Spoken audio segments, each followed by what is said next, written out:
दोस्तों, न्यूटन और उनके गिरते हुए सेब की कहानी हम सब ने सुनी है कि कैसे सिर्फ एक सेब से सर न्यूटन ने लॉ ऑफ ग्रेविटेशन की थ्योरी हमारी टेक्स्ट बुक में ऐड कर दी। मगर क्या आप जानते हैं कि वो एक घटना आपकी रोजमर्रा की जिंदगी में कितना काम आती है? आपको बता दें कि आज जो आप अपने सोफे पर बैठकर वेब सीरीज और मूवीज को बिंज वॉच कर लेते हैं, ये तब बिल्कुल मुमकिन नहीं होता अगर सन 1666 की गर्मियों में एक छोटा सा सेब सर आइजैक न्यूटन के सामने ना गिरा होता। जरा एक बार सोचिए कि हमारी ये खूबसूरत दुनिया कैसी होती अगर वो घटना नहीं घटी होती। क्या इससे इस दुनिया पर कोई फर्क पड़ता? क्योंकि ये ग्रेविटेशनल फोर्स यानी कि गुरुत्वाकर्षण बल तो सर आइजैक न्यूटन और सेब के मिलने से पहले भी यहाँ था और उसके बाद भी यही है। फिर सर न्यूटन ने क्या कुछ बदल दिया इस दुनिया में? आज द मिस्टिक आइलैंड पर हम उसी दुनिया की कल्पना करेंगे जो न्यूटन और उसके लॉ ऑफ ग्रेविटेशन के बिना होती। तो चलिए शुरू करते हैं। जैसा कि हम सभी जानते हैं कि सर आइजैक न्यूटन इस दुनिया के महान साइंटिस्ट हैं जिनकी थ्योरीज और आविष्कारों ने इस दुनिया को वैसा नहीं रहने दिया जैसी ये पहले थी। उनकी थ्योरीज क्लास 10 से लेकर पीएचडी तक और न जाने कितने विभागों में पढ़ाई जाती है। इन्हीं थ्योरीज में से एक थ्योरी है लॉ ऑफ ग्रेविटेशन, जिसमें कहते हैं कि छोटा सा सेब न्यूटन के सर के ऊपर आकर गिर गया था और वहां से उन्होंने सोचना शुरू किया कि आखिर ये सेब ऊपर या दाएं बाएं क्यों नहीं गया, सीधा नीचे ही क्यों आया। और सोचते सोचते वो इस मुकाम पर पहुंच गए कि आज आप और हम उनके उस पल के बारे में और गहराई से जानने की कोशिश कर रहे हैं। वैसे अगर आपने भी कभी अपने स्कूल में ये सेब के न्यूटन सर पर गिरने की कहानी पढ़ी है तो आपको बता दें इस बात में पूरी सच्चाई नहीं है।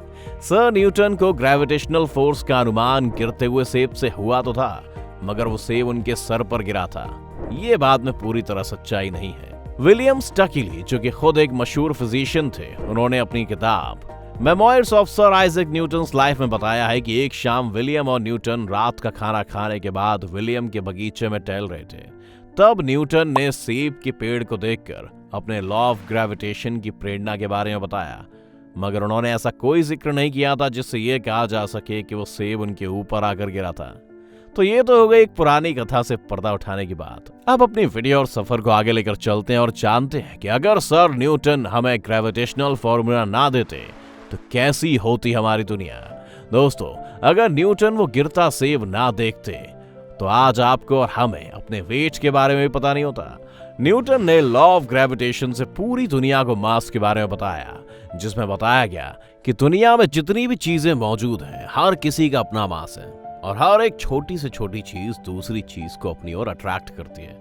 तब जाकर weight is equal to mass into gravity का फॉर्मूला सामने आया और हमें हमारा वजन पता चला। जरा सोचिए कैसा लगता है आपको जब कोई मशीन ही नहीं होती जो ये बता सके कि आप कितने किलोग्राम के हैं। खैर, दुनिया थोड़ी सी अजीब तो जरूर होती तब, मगर ये तो सिर्फ एक चीज है। अभी तो और भी कुछ ऐसा है जो हमें उस गिरते सेब की वजह से मिला है दोस्तों। जैसे कि उस सेब ने हमें नवग्रहों के बारे में बताया और बताया कि पृथ्वी के अलावा कई और भी ग्रह हैं इस दुनिया में। उसी की वजह से सर आइजैक न्यूटन ने ये पता किया कि पृथ्वी गोल नहीं बल्कि अंडाकार है। और उसी वजह से दोस्तों आज हमें चांद से पृथ्वी की दूरी के बारे में पता चला है। और साथ ही समुद्र में उठने वाले ज्वार भाटा, जिन्हें टाइड वेव्स भी कहते हैं, जो चांद और पृथ्वी के बीच की दूरी से उठती है, उसके बारे में भी हमें पता चला, जिसको स्टडी करके आज साइंटिस्ट समुद्र की एक एक हरकत पर नजर रख सकते हैं। दोस्तों, जो आज हम समुद्र पर राज कर रहे हैं ना, वो भी उसी गिरते हुए सेब की देन है। क्योंकि अगर ग्रेविटेशनल फोर्स ना होता तो आज पानी के जहाज जैसी कोई चीज समुद्र में ना होती। हालांकि इसमें आर्किमिडीज प्रिंसिपल का इस्तेमाल भी हुआ है, मगर ग्रेविटेशनल फोर्स के फॉर्मूला को अनदेखा नहीं किया जा सकता। और आपको ये जानकर हैरानी होगी कि आज जो आप एरोप्लेन में बैठकर एक जगह से दूसरी जगह बादलों को पार करके पहुंच जाते हैं, वो भी इस सेब के सर न्यूटन के साथ बिताए गए चंद पलों की देन है। जी हाँ, प्लेन को बनाने की सोच में लॉ ऑफ ग्रेविटेशन का एक बहुत बड़ा हाथ है।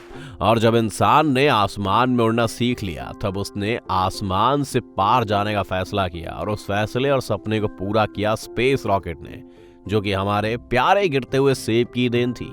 अच्छा, आप जरा सोचिए, पृथ्वी जैसे बड़े ग्रह को और इसके ऑर्बिट को छोड़ने के लिए कितनी शक्ति और ऊर्जा की जरूरत होगी।